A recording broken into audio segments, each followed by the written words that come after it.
Good evening, everyone. Good evening. So I'm here to talk to you about happiness and joy for the material girl and boy. Seemed like a very practical topic for those of us living in the United States and living in Scottsdale. And come on, let's face it. We definitely embrace the material world here.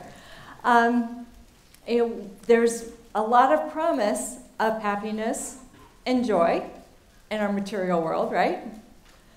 And we smile at the hyperbole of these statements when brands say things like this. At the same time, we're a little bit suspect, right?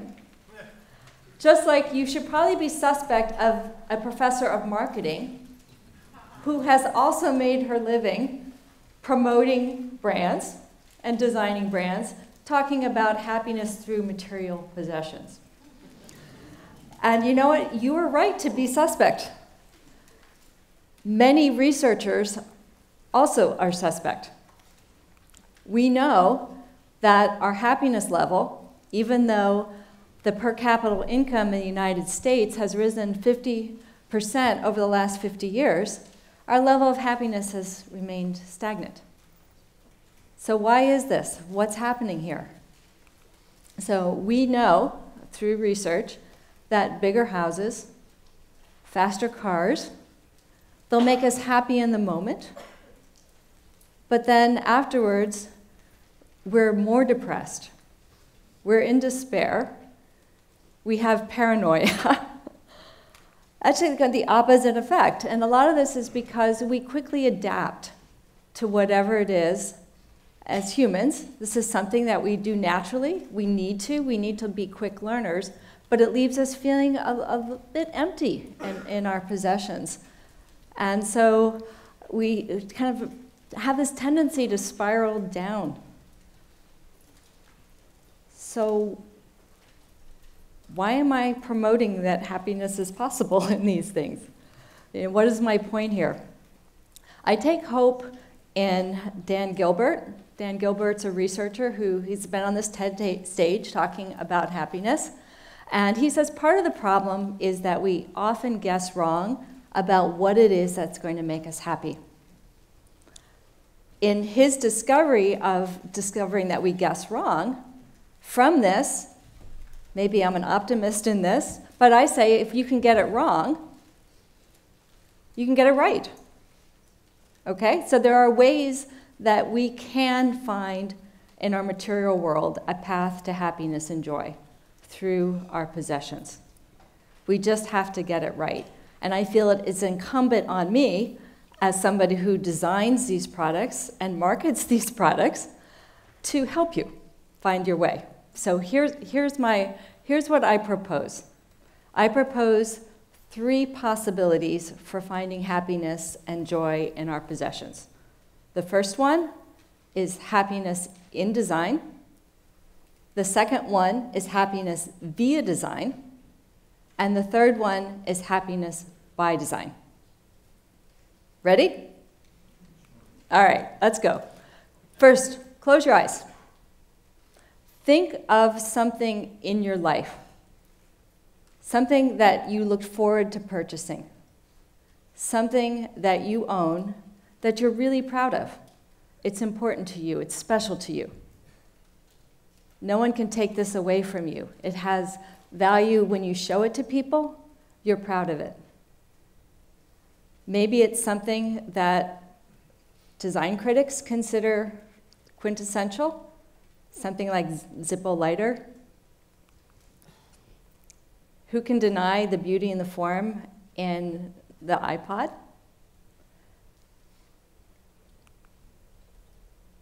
Very practical, but at the same time, as design critics, we laud these objects because they have use value, but yet they are beautifully crafted and beautifully made, and we celebrate these things.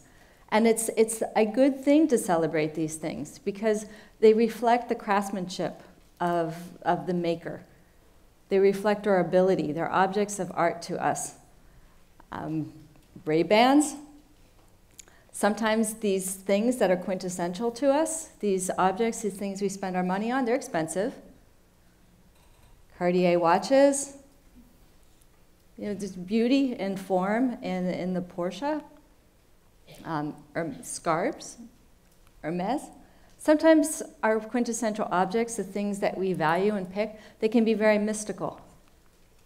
This is a beautiful hand-beaded deer made by a shaman, very important for the owner. She gets great joy and satisfaction and talks about the connection she has with this object.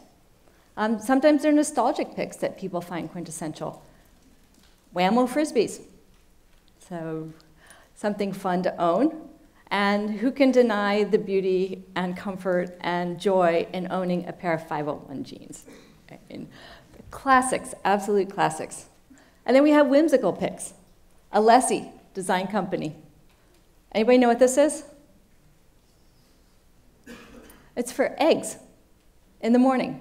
You take off the little guy's hat, you put the egg in his head, and you use a spoon to have your breakfast. I mean, wonderful object, whimsical, a joy to own. And there's no problem in that. So the key here is that there are such a thing, and marketing researchers, social scientist research, point to quintessential objects. These are things that for us are unequivocally right. They're important to us. They are a signal to us as to who we are. Sartre and more recently, consumer behavior researcher Russell Belk points to the fact that we use these quintessential objects as signals. They signal to ourselves the things that are important to us, the things that we value, our interests, and they also are assigned to others. And that they become means and tools for helping us complete ourselves. So through them, we find identity. They reflect our lifestyle. They reflect our tastes and our interests. So they have good value. We talk about them. We have stories about them. This is Maul's pen. He bought it in New York. He was walking down the street. He tells the story of going into the store. It was a very expensive purchase, but when he uses it, he loves the feel of it. This is Trisha. Trisha, I was talking to her about her Vespa. And once again, this is a purchase that she looked forward to. She appreciates the design of it. She appreciates the style of it. She knows it's expensive, but there's great value in it to her. So this is her quintessential object.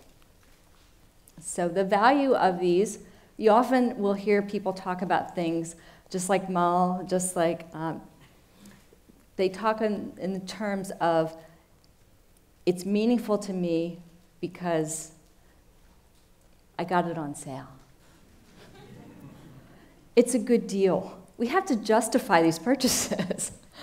We're a little embarrassed. We feel that we need to talk about it in these terms. But it's okay. It's okay to admit that in this design, that there's a certain satisfaction. There's a certain joy in that. And I think if we embrace that and are aware of that, it's a good thing. This is someone's favorite item. Anybody know what this is?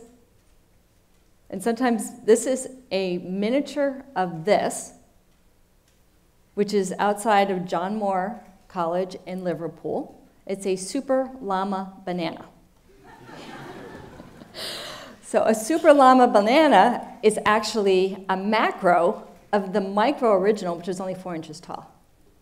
So 4 artists in Liverpool made this object big, as you can see, and Liverpool went super llama bananas over it, and they made 125 of these and decorated them all around Liverpool. Now, Anne really is enamored with these. So she went this summer, they were displayed the summer of 2008, so she went around Liverpool and photographed 70 of these. And for Christmas that year, she bought herself her own 2-foot version of it, which is what I showed you. So this object, it makes her very happy. It has a story to tell. So what these quintessential objects are for us, essentially, they're visual storytelling. They tell stories to us about who we were, who we are, what matters to us, and become a part of us. This is a quintessential object for me. Try not to judge me. I won't ask you what this says about me. It's an alien abduction lamp. I think this is great. Okay, I'm not the only one, though, that thinks this is great. Watch this. It's sold out. So this is now an aspirational quintessential object because I can't get my hands on one. So it's something to think about. So they can be just quirky, wonderfully wired, wild, weird things like that, or they can be a talisman. This is Jean's quintessential object. It's a hardy fishing reel, and he came upon it. It was given to him by his father when he was young, and this is a talisman to his youth and to his present. He has a great connection to fly fishing. So when he sees this, when he talks about this, it becomes a connection to him, to his past and his present, and becomes a memory marker for his father. So very, very important quintessential object. So where am I going with this? How do we go about building happiness and joy in design? We have to go and look at happiness to begin with. Let's look at the science of happiness. So what we know is that 50% of our happiness is going to be what we're born with. Some of us are glass half full people. Some of us are glass half empty people. Nothing's going to change that. So that's the first half of it. 10%, which may surprise you, is circumstantial, which is an explanation about why when our circumstances change and we move into that bigger house, maybe it doesn't make that much of a difference. Or if something happens and we can no longer be in that big house, that we're still okay. But where the answer to how we can get it right about what will make us happy lies in this 40%. This is volitional. 40% of our happiness is our determination. It's an intentional contemplation and an intentional deliberation to do that. So what this does is it supports the idea that our volitional efforts can make a difference in longitudinal happiness in our lives. So my appeal to you for happiness in design, the first half of this talk, is to make sure that we consider, we ponder, we remember the stories that the quintessential object, whatever it was that you thought of, that it remains top of mind for you and that you celebrate it. YouTube is a wonderful place to find designed objects. This is a quintessential object for Jean, and he celebrated it in this way. Now, I don't necessarily say that this is a way that you may want to go about doing this, but there's a phenomenon on YouTube called unboxing.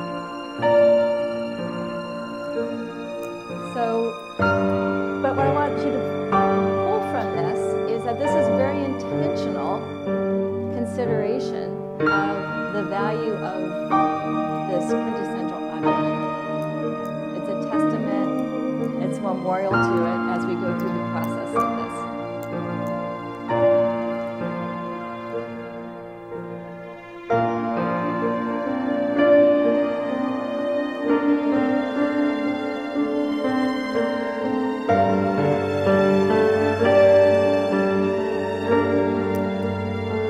Discovered these unboxing channels.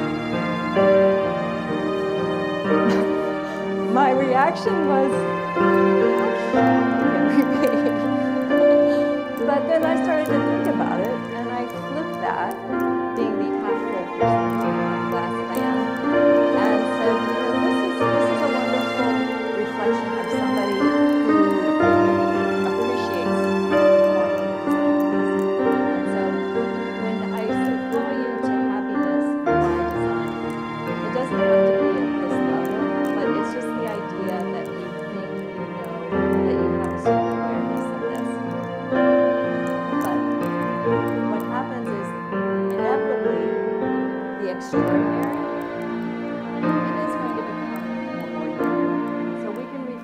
we can do what we can to keep it top of mind. So this by design is a good way, in design is a good way, but I propose that there's a better way. So Aristotle tells us that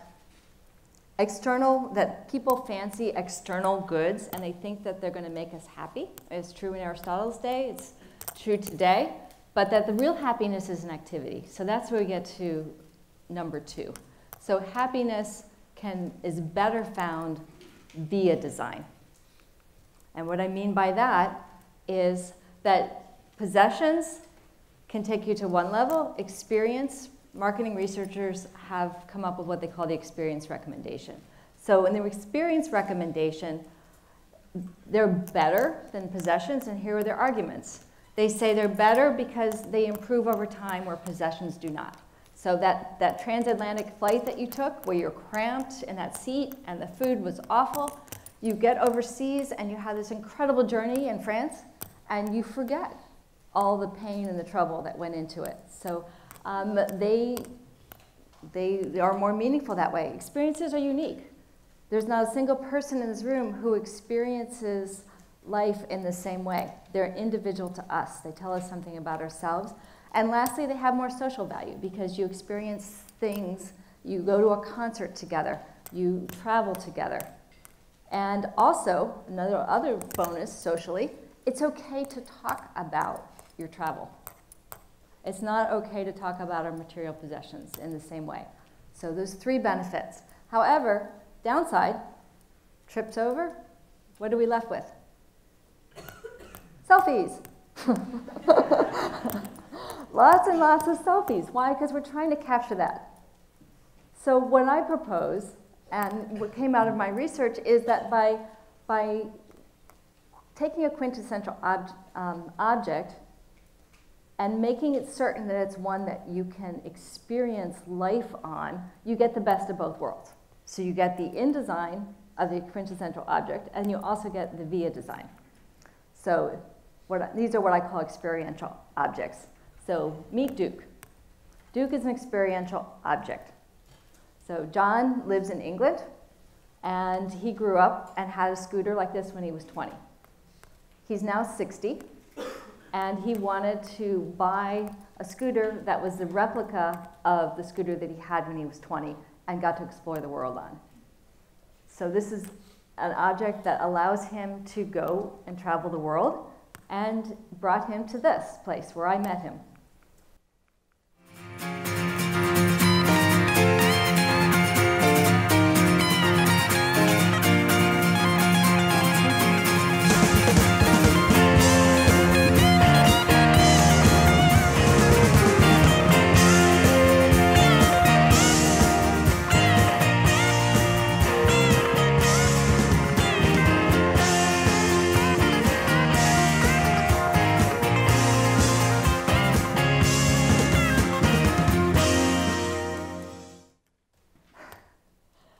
Celebrating life, using a designed object, finding happiness via design.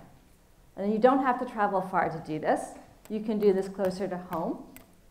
Tori took the money she inherited from her mother and she redesigned her kitchen. So every day she gets to have the experience of making memories in this kitchen, and the kitchen serves as a memory marker of her mother. You could do something high-flying, purchase an airplane, or it could be as simple as a good pair of binoculars that allow you to go out and experience the world. But whatever it is, the idea is that you purchase something to experience life via design. So once again, the same rule applies, that you're being intentional. You're intentionally picking out and deciding to spend and make your possession something that you can experience life. So happiness and joy by design is the next level up from that. So if in design is good, via design's better, here's the best. So what's best is that we design. We're going to turn the design, the noun, the object, into a verb. The beauty of the word design is it can be a verb. So I'm going to propose that all of you are designers by Herbert Simon's definition. Herbert Simon is an economist. I won't hold that against him. So he says that design is simply taking an existing situation and turning it into a preferred situation. And design happens in that middle point, in between. So, and the other thing I like about his definition of design is anybody can design anywhere. We tend to think of design and innovation as being only for first world countries where there's technological base, but everybody, everywhere, all the time designs. And we've been doing that since the beginning of time. Once upon a time, we were all designers, users, makers. So if we needed something, we were tool makers. We needed to have something done, so we'd make the tool in order to get it done. Then came the separation. Now we have a separate user, separate maker, separate designer. We don't need any more to make things. There's no need in our modern economy, said the economists, to do this. But Erich von Hippel of MIT noticed dark matter all throughout the universe, the consumer universe. We were making things. He found more everyday people making things in his 3-country study than there were professional designers. So 18.5 million people in the US, Japan, and the UK. This is 2.3 times more money being spent by these people than the entire R&D budget of Great Britain. Billions of dollars people are spending making things on their own. They engage this way, making with Nespresso, making espresso machines. They act as makers and users, beer making kits. We've seen these things. And sometimes we put it all together again and DIY our alien lamps. So I haven't done that yet. So why do we do this? We do this on a couple levels. This is Tim. Tim wanted to create, his idea was he wanted to have his no regrets kitchen. So that was a tool for him. It was also a means for him to express exactly what he wanted in this kitchen and gave him a chance to design. And from his design, he gets his 6-burner stove. He has a kitchen ministry. So he gets to enjoy having the design in design. He had the via design. He gets to experience it because he's making all the meals for people in his kitchen. And then he has by design by having designed it. So he gets a great deal of happiness and satisfaction out of this, cooking these yummy, yummy meals. All right, so what else does he gain from this? He gains skills. He gains a sense of autonomy, learning, community. A cornucopia of benefits come from when we experience objects by design. We design them ourselves. Tori in her kitchen, decorated Vespas. This could be anything from weaving. My friend Bobby, she enjoys finding her family history, and she publishes books based on her family history. It becomes a path of discovery. So Karen grew up in Kansas, and she discovered modern design. She discovered that she loved the shape and the form of it. So when she went to the designer kitchen, she designed it in a very modern style. People design at all different levels. BMW ran a contest, designed BMW. You can design Nikes. You can design Legos. Places in France have been designing things. Perfume, you can design perfume, you can design pottery. The point is that our human potential, if we can reach our human potential, go for our human potential, that's going to give us the greatest source of happiness. So my final recommendations to you are find happiness and joy in design, find happiness and joy via design. Most importantly of all, find your source of happiness by design. Make and shape your world.